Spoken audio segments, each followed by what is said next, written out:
நடைபெற இருக்கின்ற 2024 பாராளுமன்ற தேர்தலை குறித்து மத்திய தேர்தல் ஆணையம் அனைத்து கட்சியுடைய சார்பிலே கருத்து கேட்க கூட்டம் இன்றைக்கு நடைபெற்றது. தேமுதிக சார்பிலே நானும் வழக்கறிஞர் துணை செயலாளர் சகோதரர் ஜனார்த்தன் அவர்களும் கலந்து கொண்டு தேமுதிகவுடைய கோரிக்கைகளை கடிதமாக தேர்தல் ஆணையத்திலே நாங்கள் வாங்கியிருக்கின்றோம். அதில் முதல் கட்டமாக தேர்தல் ஒரே நாளுக்கு நடக்க வேண்டும் என்று ஒரு கோரிக்கை வைத்திருக்கிறோம்.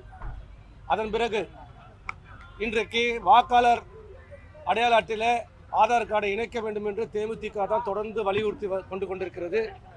அது சில இடத்திலே இன்னும் அந்த ஆதார எண்ணை இணைப்பவில்லை என்று எங்களுக்கு புகார் வந்து கொண்டிருக்கிறது. அந்த ஆதார எண்ணையும் மீண்டும் சீக்கிரமாக இணைக்க வேண்டும் என்று ஒரு கோரிக்கை சொல்லியிருக்கின்றோம். அதே போல் வாக்காளர்களுக்கு வாக்களித்த யாருக்கு வாக்களித்த விவரத்தை இவிபி பேட் மூலமாக ரிசிப்ட் வழங்க வேண்டும். ஆனால் குறிப்பாக தமிழ்நாட்டில் ஒரு 5 தொகுதிக்கு வைக்கிறாங்க, மிச்சம் 35 தொகுதி வைக்கிறதில்ல. அனைத்து 40 தொகுதிக்கும் யாருக்கு வாக்களித்தோம் என்ற விவரத்தை ரிசிப்டை வழங்க வேண்டும் என்று ஒரு கோரிக்கை வைத்திருக்கின்றோம். அதே போல் இப்போது பார்த்துங்க, ஆதார் கார்டுக்கு நம்ம ஃபிங்கர் டிப் வைக்கிறோம், அதில் எல்லா உண்மையை தெரிஞ்சிருது யார் என்னென்னு. அதே போல் வாக்காளர் அடையாள அட்டையிலையும் அந்த ஃபிங்கர் டிப் வைத்தால் கள்ள ஓட்டு போடுவதற்கு தடுப்பதற்கு ஒரு வழிவகுக்கும் என்று தேமுதிக சார்பிலே நாங்கள் கோரிக்கை வைத்துக்கிறோம். அதே போல் தேர்தல் நடக்கின்றது நியாயமாக நடக்க வேண்டும். இந்த கள்ள ஓட்டு போடுறத தடுக்கணும். ஏன்னா தமிழ்நாட்டில் தான் அதிகமாக கள்ள ஓட்டு போடுறாங்க. அதற்கு இராணுவமும் காவல்துறையை ஒத்துழைச்சு சிறப்பான முறையில் பணியாற்றணும். இதுவரைக்கும் யாரிடமே நாங்கள் பேச்சுவார்த்தை நடத்தவே இல்லை, இன்னும் முடிவு செய்யவில்லை. எந்த கட்சிக்கிட்டே நாங்கள் பேசலன்னு சொல்ல முடியும். இல்லை, எங்களை இதுவரை யாரும் அழைக்கவில்லை, யாருமே அழைக்கவில்லைன்னு சொல்லியாச்சு மொத்தமா. நன்றி நன்றி. இந்திய கம்யூனிஸ்ட் கட்சியின் சார்பில் நானும் நிர்வாக குழு உறுப்பினர் டாக்டர் ரவீந்திரநாத் அவர்களும் இந்திய தலைமை தேர்தல் அதிகாரியும் இன்னும் பிற உயர் அதிகாரிகளையும் நாங்கள் சந்தித்தோம்.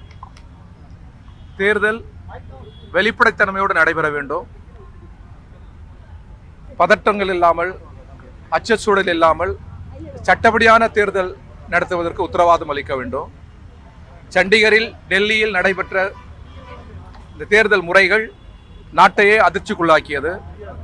நாடாளுமன்ற ஜனநாயகத்தின் மீதும் தேர்தல் ஆணையத்தின் மீதுமே நம்பிக்கை இழக்க செய்துவிட்டது. அதுபோல் நிகழ்ந்துவிடக்கூடாது.